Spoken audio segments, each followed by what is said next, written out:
안녕하세요. 이번 시간에는 상한가 마감의 신호탄을 살펴보겠습니다. 상한가 따라잡기는 다음날 갭 상승을 먹기 위한 방법입니다. 갭이 5% 뜰 수도 있고요. 많이 뜨면 10% 이상 대박을 치기도 합니다. 그래서 리스크가 있는 만큼 매력적인 매매 기법이고 적극적인 상남자 매매를 지향하시는 분들이 많이 사용하는 매매 기법이기도 합니다. 하지만 그만큼 생각보다 어려운 매매 기법이기도 합니다. 상한가 종목을 검색하면 상한가를 간 종목들만 검색되기 때문에 차트를 보고 여기에서 사면 되겠다고 쉽게 생각할 수 있습니다.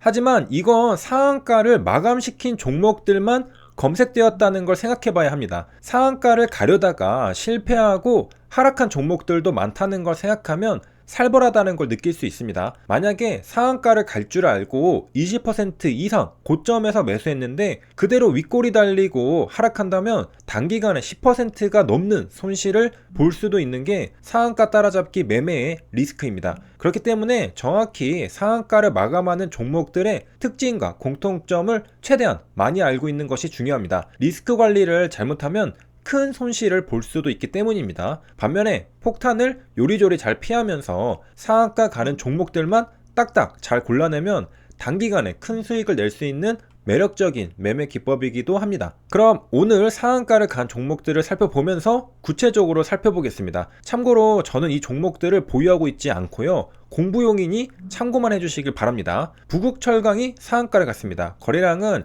약 3,400만 주가 터졌습니다. 거래대금으로는 2,200억 원이 터졌습니다. 시가총액은 1,000억 원대입니다.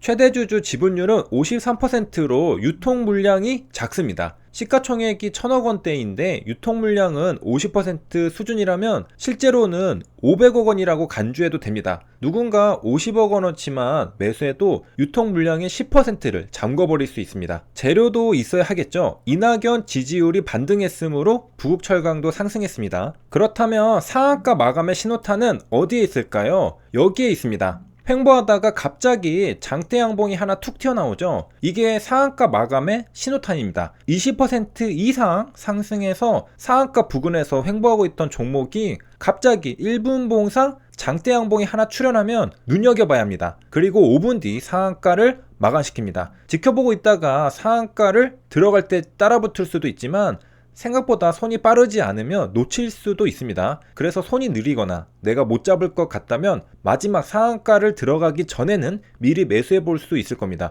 어디에서 매수해 볼 수 있을까요? 그건 여기입니다. 양음에서 잡을 수 있습니다. 1분 봉상 장대 양봉이 하나 출현했다고 곧장 상한가를 마감시키는 경우는 거의 없습니다. 수직으로 쭉 올리는 경우는 별로 없다는 것이죠. 한번 들어 올리고 몇 분 횡보한 뒤 다시 엄청난 거래량을 동반하면서 순식간에 상한가를 마감시키는 게 일반적인 패턴입니다. 그러니까 급할 거 없이 한번 들어 올린 다음에 조정을 거칠 때 음봉에서 매수하면 된다는 것이죠. 그리고 이런 매수 타점은 조금만 노력한다면 현실적으로도 적용이 가능합니다. 20% 이상에서 거래가 되고 있는 종목들을 모니터링 하다 보면 이렇게 장대 양봉이 툭 튀어나온 종목을 1, 2분 안에 발견할 수 있습니다. 그러면 기다려서 음봉이 나올 때 매수하면 된다는 것이죠. 현실적으로 첫 장대 양봉이 나오기 전에 매수하기는 불가능합니다.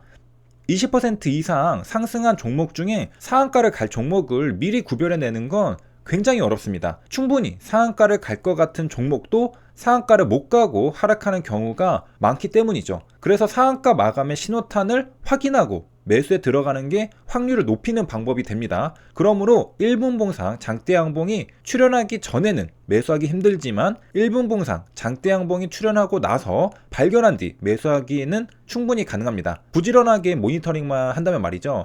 모니터링해서 1분 봉상 장대 양봉이 나왔다면 기다렸다가 음봉에서 조정을 받을 때 매수하면 됩니다. 그리고 음봉이 나왔다는 건 무엇을 의미하느냐? 56초, 57초, 58초, 59초가 될 때까지도 음봉이었다는 의미입니다. 그러니까 굳이 음봉이 만들어지고 있는 중간인 40초에 일찍 매수해서 더 높은 가격에 들어갈 필요 없이 충분히 기다렸다가 59초에 매수해도 되겠죠. 그리고 기다리면 양음양 패턴을 그리며 상한가를 마감하는 모습을 관찰할 수 있습니다. 여기까지 보면 정말 그럴싸하죠. 하지만 주식에 100%는 없습니다. 아닌 경우도 살펴봐야 하겠죠.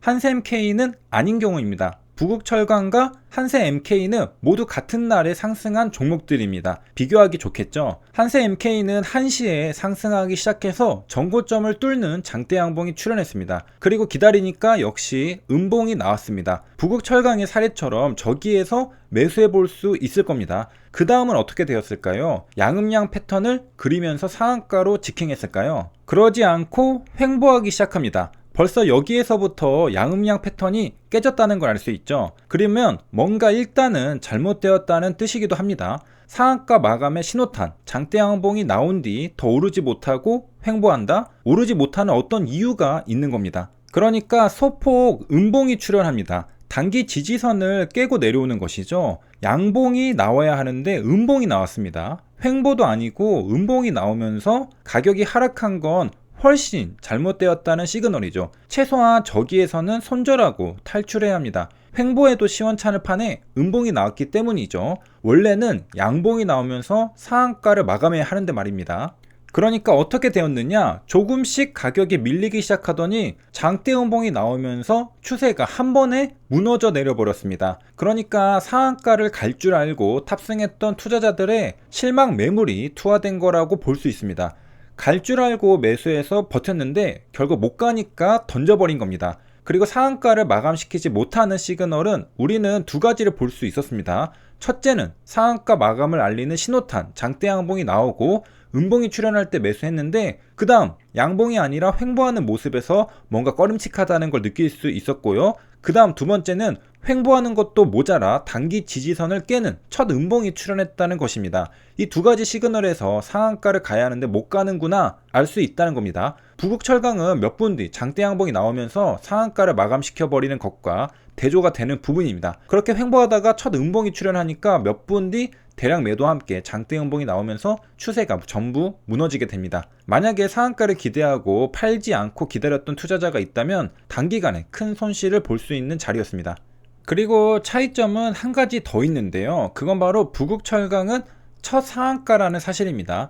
그리고 이전 전고점과 가격 차이가 크게 나지 않죠. 밑에서부터 상한가를 치고 올라온 상태입니다. 반면에 한세MK는 벌써 이전에 상한가를 3번이나 쳤던 종목입니다.